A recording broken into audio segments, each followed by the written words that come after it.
As the famous Tangina would say from Poltergeist, this house is cleansed. Let's huddle up. You don't want none! You don't want none!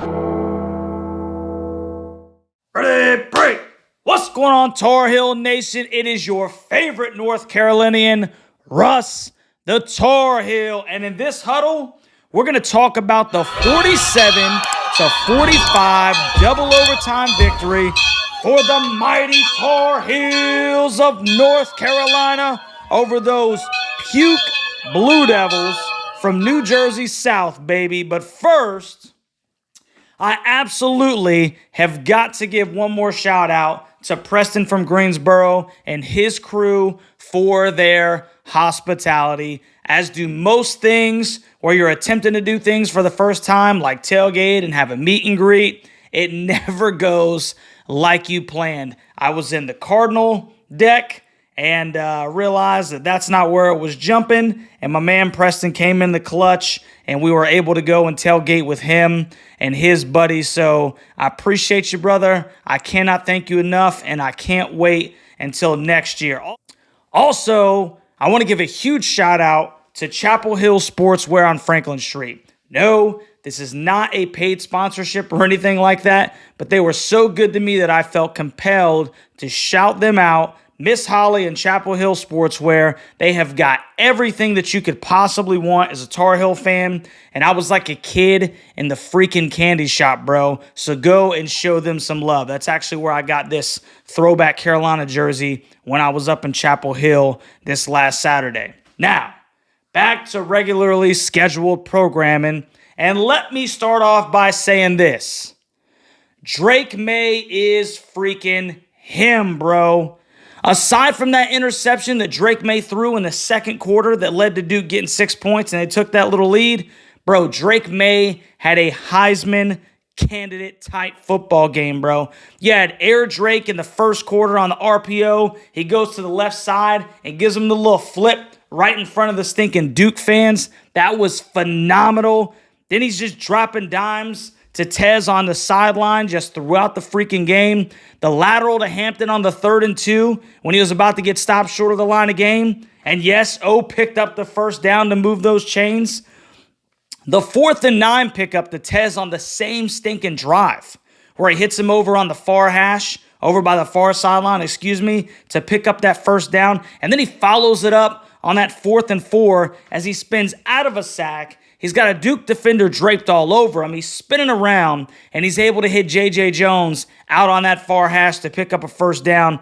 Bro, I mean, this guy was just absolutely hooping. Yeah, they settled for a field goal on that drive, but what a freaking drive, man. He sold out, guys. He literally sold out. How about the hurdle that he had over that Duke defender down at the 5-yard line with like 44 seconds left in the third? I mean, just complete sellout. How about the dime to Nesbitt to take the lead with about 2 minutes left in the game, only for the defense to allow Duke to go the length of the field, retake the lead, and then you give him 41 seconds, and he's able to get us down into field goal range so that we could send this thing into overtime, bro.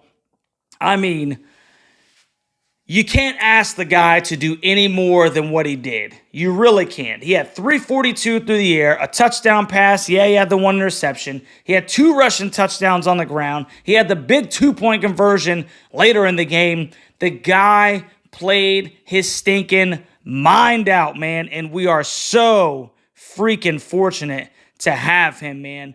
We are so freaking fortunate to have Drake Maye. Don't let these last few games potentially, keep you from really just soaking it in what you've got, man. We had Sam Howell for 3 years.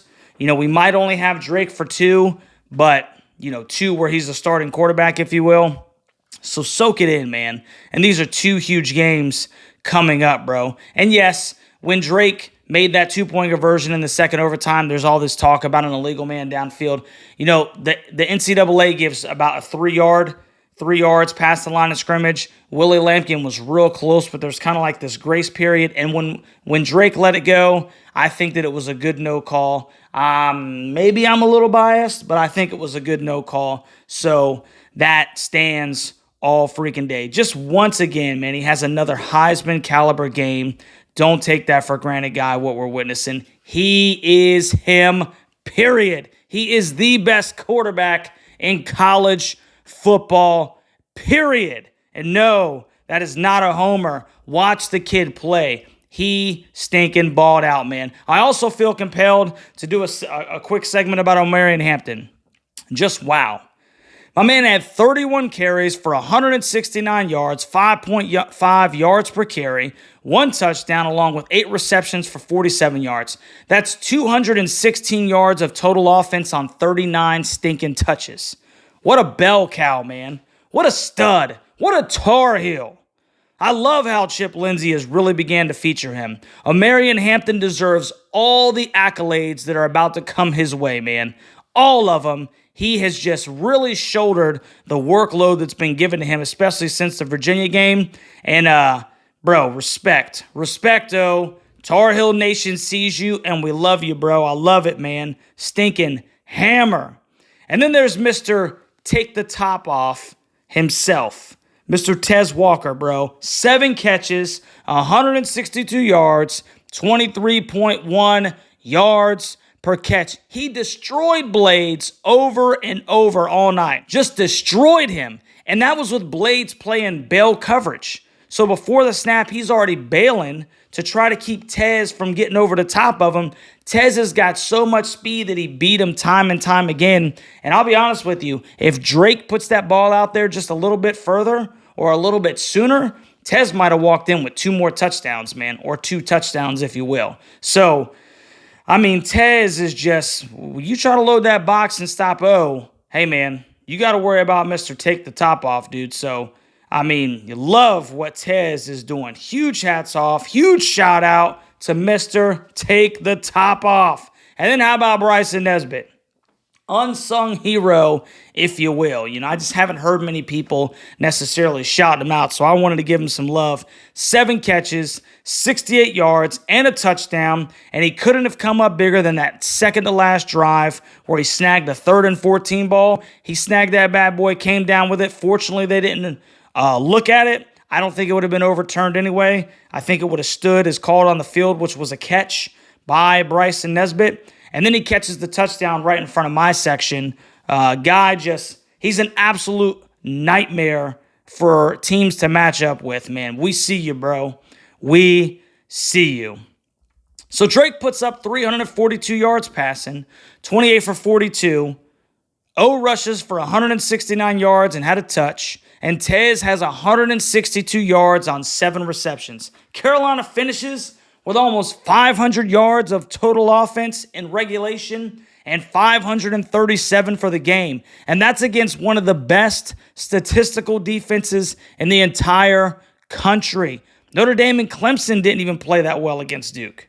So aside from the fact that UNC was 1 for 4 in the red zone in the first half and had to settle for 3 field goals to take that 16-14 lead into halftime, that offense was humming. They really were playing well. They just had to clean some things up in the red zone. I think we a little bit got away from giving the ball to O down there inside the 20-25, so that's something that I would say we definitely need to clean up. But, 16-14 halftime lead. We left a lot of points out on the field. We should have been up by way more than that, despite Duke scoring those 14 points. Now, Carolina was 2 for 3 if you don't count the game-time field goal drive in the second half, so they did a much better job in the red zone. The offense played well. They did enough to win this football game. So what happened on the defensive side of the ball, right? Well, just like the Tech game, the second and fourth quarters were atrocious. Carolina gave up 14 points in the second. Now, one of those was on a short field after Drake threw that really bad pick. Hey, I will give them a pass on that, kind of. You still want them to hold them to a field goal, but okay, they had a short field. And then they gave up 200-plus yards of total offense in the fourth. and 22 points. Yikes. Like, what is happening in the second and fourth quarters this year for Carolina's defense, man? It's like we make adjustments at a halftime, and we can't make any further adjustments while the other team is making adjustments. What is that about? It's the same thing coming out of the gate. In the first, usually we're playing pretty good defense for all intents and purposes. And then in the second, it's like that team makes some adjustments, and we don't make any adjustments. So we're giving up a ton of points in the second and fourth quarter, it seems like, especially against these close teams, these close games, if you will. Now, the third string quarterback at Duke. Who? Grayson Loftus. If you're still asking yourself who, well, his name is Grayson Loftus. And he went 16 for 28 for 189 yards passing, and leave it up to the Carolina defense to let him have 3 touchdown passes and no turnovers. You say, did he light it up statistically? Nah, not technically. But the third string quarterback at Puke? Come on, man. 3 touchdowns, no picks. I mean, if you're going to start a backup quarterback against the defense, you might as well do it against Carolina, right? Because we're the tune-up game, it seems like. Every time these guys starting quarterback goes down, then they bring in the second or third stringer, and he's humming. He's firing on all cylinders, man. So Duke pulled out all the stops again. Special teams proved to be an issue, but this time it wasn't the punt team. It was actually the punt return team. The punter converted a 4th down pass in their own territory to move the chains. Fortunately, the D stood up and made them punt on that same possession again. But then the kick return team allowed another onside kick after Duke cut it at 26-21. And I was thinking to myself, yes, they've held Carolina to some field goals. I get that. But I think even Mike Elko knew that it was only a matter of time before Carolina started kind of punching through. And he did not want to give them the football back. You saw that with the fake punt deep in their own territory. And then you saw once again with him getting that onside kick as Duke cut it to 26-21. So Elko knew he couldn't stop the Carolina offense. And I had a sneaky feeling that that was coming. And as it was happening, it was just kind of like, oh my goodness, here we go. So Waters goes bonkers in the fourth, scoring 2 touchdowns on plays where the defenders, Biggers and Chapman, on 2 separate plays, they're in great position to make a play. But they take absolutely terrible angles. Terrible angles. They don't set the edge, and they let Waters skate in twice, uncontested, to put UNC in a hole. It's defense 101, guys. Defense 101. Set the stinking edge. You got to push them back to the defenders that are trailing. They're scraping across that line of scrimmage, the corners, the safeties, the linebackers. You got to push them back towards those guys. You cannot get outran to the sideline, man. Oh, that was so frustrating. Waters did it 2 separate times. It was stinking too easy. Those are senior guys, too, with lots of playing experience. Biggers is graduating. Chapman came over from Virginia Tech, the lunch pail defense. There's just no excuse to have such poor situational awareness. That crap was so frustrating, man. And so I'm going to put this defensive performance on the players. I think that Gene had these guys in the right spots. You look at those Waters touchdown runs, right? The corner, the safety on both of them, they fill. There's a vacant spot. They fill, but they don't make the play, and they only compound the problem by letting them get outside. That's why he's getting so much stinking yak, man. So they failed to make plays when they were put in the position to make the plays. You take those away, Duke is still maybe got 21, maybe 24 points, and we might even be singing a slightly different tune. Is that still too much with a third-string quarterback? I think so. But, the point is you cannot stinking let that happen. Another thing that I noticed in the Duke game that was just really infuriating me was all the terrible tackling techniques. 10 games in, and you guys got people tackling from the waist up. Everybody's coming in high, and they're not even coming in high trying to lay the wood. I mean, it's like playing, what we used to like to call grab ass.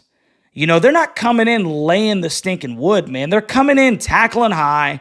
They're shrugging them off. They're getting all this extra yards after contact. And it just seems like some of these guys, man, it's almost like they've never played football before. Like you just stuck an athlete out there and said, hey, go play football.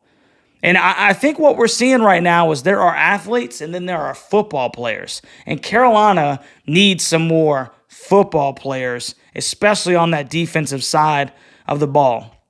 So while the scheme is not Gene's fault in this one, because I think he had a good scheme, all right? I think the players were put in the right place, and the poor characteristics and standards, those are what had these guys failing when it came time for them to make a play where the scheme actually put them in a place to succeed. But they didn't. So the scheme-wise, I'm not going to place that on Gene Chizik. But what I will say is this is still a mentality that's coming from the top down. It's a soft mentality. They're not coming in, with the intent of for lack of better words, man, with ill will. With ill will, man. They're just not doing it. And it's just really poor situational football, getting beat outside, knowing that you are the edge guy on this play right now. So that's why I truly believe that something has got to give. 36 points in regulation to a Duke defense with their third string quarterback. 45 points in the game, having to score 47 in double overtime to win the ball game. It's unacceptable, period. We can make all the excuses that we want. It's just unacceptable. Now, look, it's an effort. It's a want to. It's a mentality thing that comes from the top down. If the defense were even halfway competent, if we could just fill this team that had the effort level of a Rucker and a Gray and a Huzzy, the problem is that although there are some that have that mentality, there's 11 guys on the defense. There's 11 guys on that side of the ball. And the drive is something that some are naturally endowed with.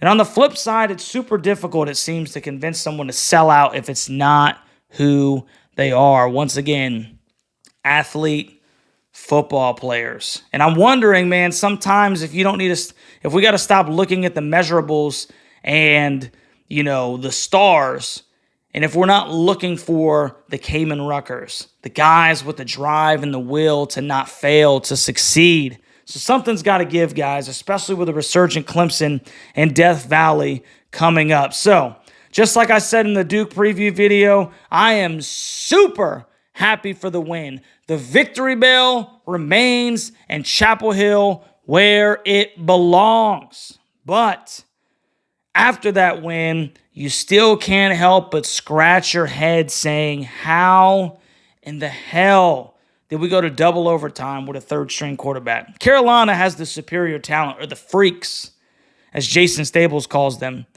but they were out-coached.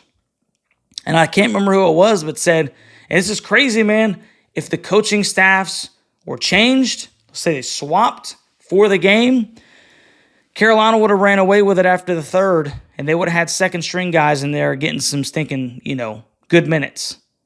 But we can't do that because out-coached. Just like Taylor Vipolis said, and I love Taylor, man, just because he calls it how it is.